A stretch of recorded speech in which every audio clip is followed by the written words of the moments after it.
দক্ষিণ চব্বিশ পরগনার চম্পাহাটি মেন রোডে ভাঙা হলো বেশ কিছু দোকান। ফুটপাত দখল করে সেখানে দোকান এবং বাড়তে বাড়তে রাস্তায়, তাই কিছু দোকান ভাঙা হলো। আর অন্যদিকে আলিপুরদুয়ারের রাস্তা তৈরির জন্য ভাঙা পড়েছিল একাধিক দোকান, আর সেই দোকানদারদের জমি দিল জেলা পরিষদ।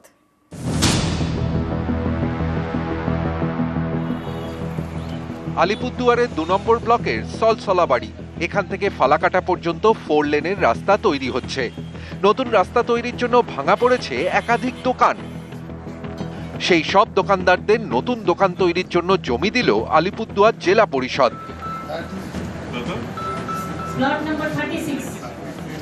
সকলের সঙ্গে আমার একটা ব্যক্তিগত রিলেশন আছে, সুসম্পর্ক আছে। তাদের পাশে থেকে খুব ভালো লাগছে, তারা জায়গা পাচ্ছে ব্যবসা বাণিজ্য করার। এটাই কর্তব্য আমার একটা জনপ্রতিনিধি হিসাবে। বছর 4 আগে এই রাস্তার কাজ শুরু হয়। ধাপে ধাপে ভাঙা পড়ে একাধিক দোকান। সোনাপুরের 64 জন দোকানদারকে এদিন জমি দেয় জেলা পরিষদ। জেলা পরিষদের যে ওখানে জায়গা রয়েছে, সেই জায়গাটাকে একটা ডেভেলপ করে সেটাকে কতগুলো স্টলে ভাগ করেছে, ছোট ছোট প্লটে। সেই প্লটগুলোকে লটারির মাধ্যমে ব্যবসায়ীদেরকে একটা প্রভিশনালি দেওয়া হলো। আমরা ধন্যবাদ জানাই সম্মানীয় মনোনীত মহাশয়কে যে এই উদ্যোগটা উনি নিজে নিতে পেরেছেন, আমাদের পাশে দাঁড়িয়েছেন।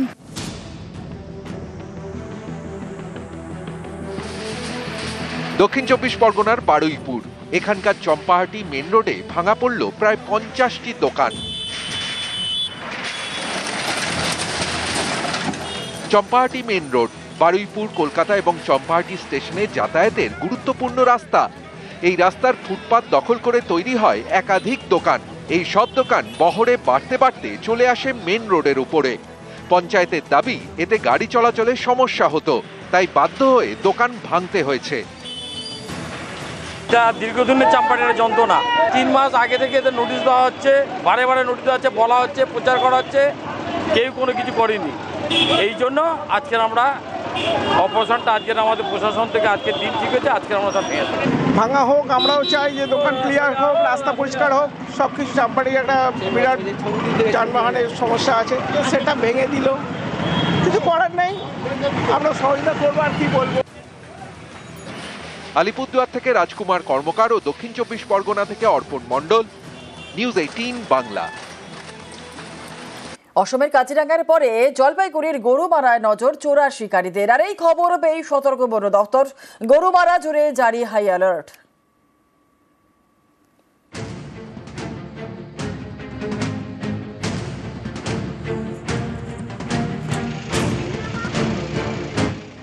জলপাইগুড়িতে গরুমারা জাতীয় উদ্যান এক শৃঙ্গ গন্ডারের জন্য বিখ্যাত। বন দপ্তর জানতে পেরেছে গরুমারায় চোরা শিকারীরা অপারেশন চালাতে পারে, তাই সেখানে জারি করা হয়েছে হাই অ্যালার্ট। ইন্টেলিজেন্স ইনপুটস আছে আমাদের কাছে, তো এটার পরিপ্রেক্ষিতে আমরা আমাদের প্রোটেকশনটাকে বুস্ট করে দিয়েছি এরিয়াটার মধ্যে। এটা পুলিশ অ্যাডমিনিস্ট্রেশনের সাথে যৌথভাবে হচ্ছে এই লং রেঞ্জ পেট্রোলিংটা। এটা ফরেস্টের ফোর্স বাদ দিয়ে পুলিশ ফোর্সও থাকছে এখানের মধ্যে। আর পুরো সারাউন্ডিং দ্য ন্যাশনাল পার্কের বাউন্ডারির অ্যালং যে forest villages, fringe forest villages, market areas, আরও যে পাবলিক এরিয়াজ, এই জায়গাগুলোর মধ্যে মুভমেন্ট করা হচ্ছে। গত মাসে অসমের কাজিরাঙ্গায় চোরা শিকারীদের সঙ্গে সংঘর্ষ হয় পুলিশ এবং বন দপ্তরের। এক চোরা শিকারীর মৃত্যু হয়, উদ্ধার হয় আগ্নেয়াস্ত্র।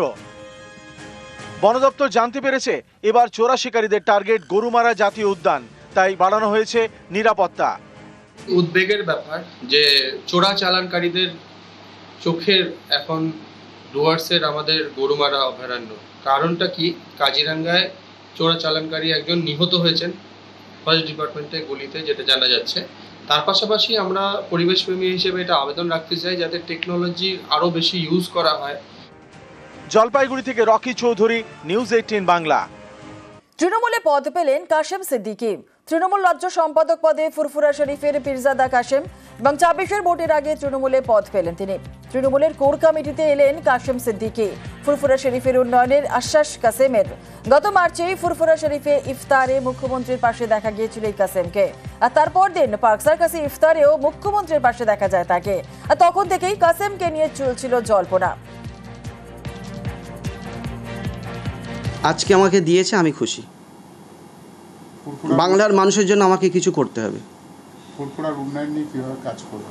অবশ্যই যেটা আমাকে দায়িত্ব দেবেন আমি করব, দল আমাকে যেভাবে দায়িত্ব দেবেন আমি সেভাবে করব। গ্রামের মধ্যে মোবাইল ফোনের টাওয়ারে আপত্তি, আর এই নিয়েই জমির মালিক এবং বাসিন্দাদের মধ্যে বিবাদ। শেষমেশ দুপক্ষকে নিয়ে বৈঠক করেন ভিডিও। তার নির্দেশে আপাতত টাওয়ার বসানোর কাজ বন্ধ।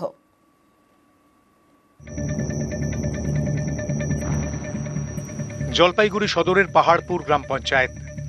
এখানকার বাজিতপুর গ্রামে মোবাইল ফোনের টাওয়ার বসানো নিয়ে স্থানীয়দের আপত্তি, তা থেকেই বিবাদ। এই জট কাটাতে বিডিও অফিসে বৈঠক হয়। বাজিতপুরের বাসিন্দা ফয়াজউদ্দিন মোহাম্মদ, তাঁর 5 কাঠা জমি, সেই জমিতেই 5G টাওয়ার বসাতে চান। প্রতিবেশীদের আশঙ্কা এই টাওয়ার বসালে পরিবেশের ক্ষতি হবে, তাই টাওয়ার বসানো যাবে না। এ নিয়ে 3 বছর ধরে বিবাদ। একবার কাজ বন্ধ করে দেয় স্থানীয় পঞ্চায়েত, সম্প্রতি ফের টাওয়ার বসানোর তোড়জোড়। এবারও শুরু হয় বিবাদ। চুক্তি হয়েছে 2023 সালে, যে জমিটা উনি যার কাছে কিনেছেন তাদের সঙ্গে একটা চুক্তি হয়েছে। চুক্তির মধ্যে ওখানে লিখিত আছে যে এই জমিতে এই দাগে মোবাইল টাওয়ার, ব্রয়লার ফার্ম, দূষণমূলক কারখানার কাজ করা যাবে না। সেই এগ্রিমেন্টটাকে লঙ্ঘন করে আবার 2025 সালের টাওয়ারের কাজ শুরু করলো। আমার গ্রামে আমরা টাওয়ার হইতে দিব না।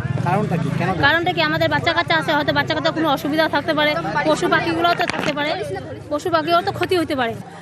দূরে হোক, আমরা বলি না যে টাওয়ারটা হবে না, টাওয়ারটা হোক, দূরে হোক, কিন্তু আমরা ওখানে আমাদের গ্রামে দিব না। বিবাদ মেটাতে জমির মালিক এবং স্থানীয়দের সঙ্গে বৈঠক করেন জলপাইগুড়ি সদরের বিডিও। তার দাবি, জমির কাগজে গড়মিল রয়েছে, আপাতত কাজ বন্ধ রাখার নির্দেশ দেন বিডিও। ব্যাপক একটা সংখ্যার লোক তারা বিরোধিতা করছে যে ওই এলাকায় টাওয়ার করতে দেবে না। ওই বিষয়ে আলোচনা হলো। প্রাথমিক পর্যায়ে জমির পেপারসটা ঠিক করা হোক, আপাতত যতদিন না পর্যন্ত জমির পেপারসটা ঠিক হচ্ছে ততদিন কাজটাই স্থগিত হোক, এটাই ফাইনালি আলোচনা হলো। মোবাইল ফোনের টাওয়ার বসানো নিয়ে আপত্তি। এই টাওয়ার বসালে কতটা ক্ষতি হতে পারে পরিবেশের? এই যে মোবাইল টাওয়ারগুলো বিভিন্ন জায়গায় যে বসানো হচ্ছে, তার থেকেও কিন্তু রেডিয়েশনসের এক্সপোজার্সের যে কোনো হিউম্যান বিংস বা বায়োলজিক্যাল অবজেক্ট আসছে। কিন্তু দেখে নেওয়া যায় যে এই মোবাইল যে টাওয়ারগুলো থাকে তার থেকে কি ধরনের রেডিয়েশনস আসে। এটা মেইনলি হচ্ছে নন আয়নাইজিং রেডিয়েশনস। টাওয়ারের যে রেডিয়েশনের থেকেও কিন্তু মোবাইল ফোনের রেডিয়েশনস অনেক বেশি থাকে। জলপাইগুড়ি থেকে শান্তনু কর, নিউজ 18 বাংলা। স্থানীয় বিবাদ ঘিরে আসানসোলে উত্তেজনা। কোল্টের কুলতোরায় গাড়ি ভাঙচুর এবং 2 প্রতিবেশীর ঝামেলায় রীতিমতো উত্তেজনা। 6 জনকে আটক কুলটি থানার পুলিশের। অভিযুক্তদের ছিনিয়ে নেওয়ারও চেষ্টা, লাঠি উঁচিয়ে তারা পুলিশের, এবং পরিস্থিতি নিয়ন্ত্রণে আনে শেষে পুলিশ। বাচ্চাকে নিয়ে ছোট একটা বিবাদ হয়, সেই বিবাদটার ফলে মানে একটু কিছু বাইরে থেকে ডিসকুটি থাকে। এরপরে লোকাল যারা পাবলিক আছে তারা একটু ক্ষিপ্ত হয়ে যায়। ক্ষিপ্ত হওয়ার পরে ছোটো মোটো ঝামেলা হয়। আসার পর পুলিশ আসে এবং 6 জনকে অ্যারেস্ট করে নিয়ে যায়। গাড়িও দেখা যাচ্ছে, গাড়িও ভাঙচুর হয়েছে। অল্প ওই গাড়ি থেকে এসেছিল ওরা? হ্যাঁ, ওই গাড়ি থেকে ওরা এসেছিল। আমাদের গাড়িতে দেখা যাচ্ছে পাইপ আছে, গাড়িতে পাইপ ছিল আর কিছু ভোজালিও ছিল।